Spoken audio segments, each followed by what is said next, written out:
నా మాటలు కావాల్సింది నా ఆచరణ, నా పనులు, నా ప్రభుత్వం యొక్క పనితీరే ఇవాళ మళ్ళీ ప్రజల యొక్క ఆశీర్వాదం పొందడానికి శ్రీరామ రక్ష అని చెప్పి భావించి 5 సంవత్సరాలు కష్టపడి పనిచేసి దేశంలో ఒక ప్రజాస్వామికమైన అభివృద్ధి కామకమైనటువంటి ప్రభుత్వాన్ని ఏర్పాటు చేసి మళ్ళీ ఎన్నికలకు పోతే వీళ్ళలాగా అలవి కానీ హామీ ఇవ్వలే మోడీ గారు. ఇవి చేస్తా అవి చేస్తా అని చెప్పలే.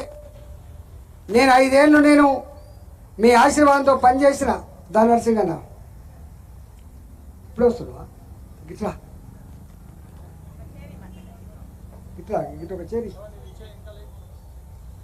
ఇట్లా ఇట్లా అన్న నరసింగ్ అన్న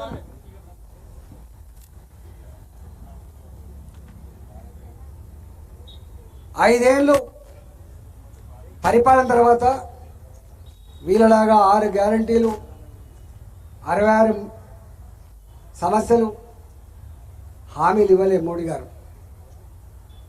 నచ్చితే మళ్ళీ నా పరిపాలన కావాలనుకుంటే భారత ప్రజలారా నిండు మనసుతో నన్ను ఆశీర్వదించమని చెప్పి కోరితే 276 274 సీట్లున్న భారతీయ జనతా పార్టీ 303 సీట్లతో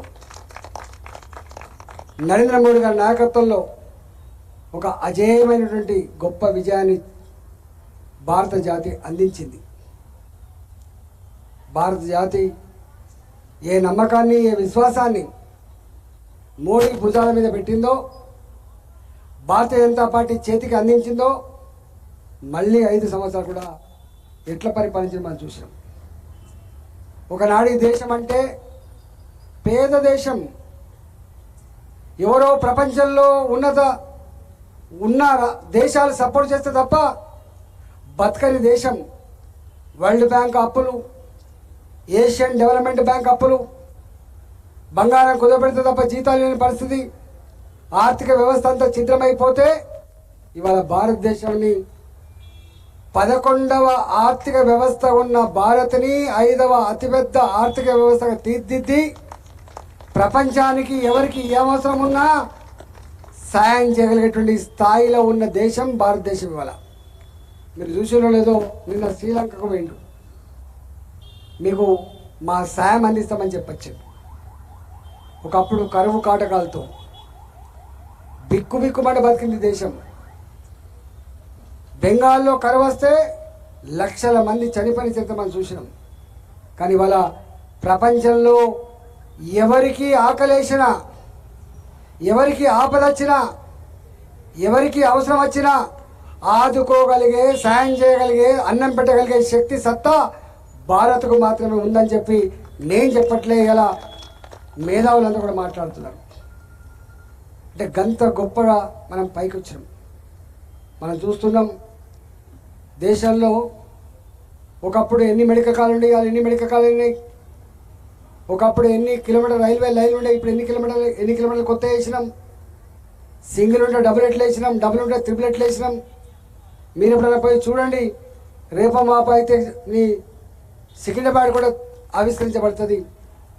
అంతకుముందు 2 కోట్లు 3 కోట్లు సున్నం వేసినటువంటి ఆ ప్రభుత్వాలకు ఒక 700 కోట్ల రూపాయలతో సికింద్రాబాద్, ఒక 450 కోట్ల రూపాయలతో కాచిగూడ, ఒక 350 కోట్ల రూపాయలతో నాంపల్లి, మొన్ననే 420 కోట్ల రూపాయలతో కట్టుకున్నటువంటి మన చెర్లపల్లి, అట్లా వేల కోట్ల రూపాయలతో ఇవాళ అభివృద్ధికి మనం బాటలు వేసుకున్నాం. ఒకప్పుడు రోడ్లు పోవాలంటే గతుకుల రోడ్లు, ఇవాళ వరంగల్ పోవాలంటే గంటలోనే, కరీంనగర్ పోవాలంటే 2 గంటలే, ఇవాళ నాగపూర్ పోవాలంటే 4 గంటలు. మీరు దేశంలో ఎక్కడికైనా పోండి. మొన్న అయోధ్యకు పోయి వచ్చిండ్రు, మొన్న మనకు కుంభమేళ పోయి వచ్చిండ్రు. ఇవాళ ఒక్క తెలంగాణ మాత్రమే కాదు, దేశవ్యాప్తంగా ఒకనాడు బీహార్ అంటే ఎట్లుండేది, యూపీ అంటే ఎట్లుండేది, ఇవాళ జమ్మూ అండ్ కాశ్మీర్ నుంచి మొదలుపెట్టి కన్యాకుమారి వరకు. నిన్ననే తమిళనాడులో రామసేతు, ఆనాడు సీతను వెతుక్కుంటూ పోవడానికి సముద్ర మంటం వస్తే ఏదైతే ఆనాడు రామసేతు బ్రిడ్జి కట్టిందో దాని మీద ఇవాళ 530 కోట్ల రూపాయలతో కొత్త బ్రిడ్జి కట్టి అలా ఆవిష్కరిస్తున్నాం. అట్లా అనేక రకాల అభివృద్ధి పనులు చేసుకున్నాం. ఇంతకుముందు మా టోపి శంకర్ చెప్పినట్టుగా ప్రపంచంలోనే అతిపెద్ద political party Bharatiya Janata party, గుర్తుపెట్టుకోండి. కోట్లాది మంది సభ్యత్వంతో తెలంగాణలో కూడా మీరు అనుకున్నారు ఒకప్పటి లెక్క లేదు.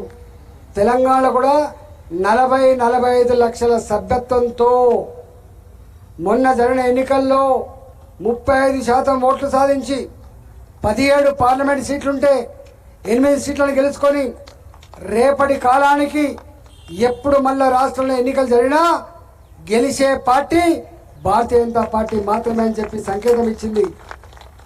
ఇంతకుముందు మా నర్మద గారు చెప్పినట్టుగా, మా వంశతిలక్ గారు చెప్పినట్టుగా 5 మంది ఇద్దరు జెండా ఎత్తే స్థాయి నుంచి ఇవాళ 500 మంది జెండా ఎత్తే స్థాయికి వచ్చినాం. ఇక్కడ మనం గ్రామాన డివిజన్లో విస్తరించుకుంటూ పోతా ఉన్నాం.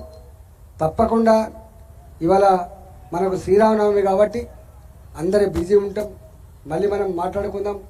నేను ఒకటే కోరుతున్నా, ఉంటే వైరుధ్యాలు ఉంటాయి, అన్నదమ్ముల్లాగా కలిసిమెలిసి ప్రజలకు ఒక విశ్వాసాన్ని, ధైర్యాన్ని అందించేటువంటి కర్తవ్యాన్ని భారతీయ జనతా పార్టీ నాయకత్వం అంతా కూడా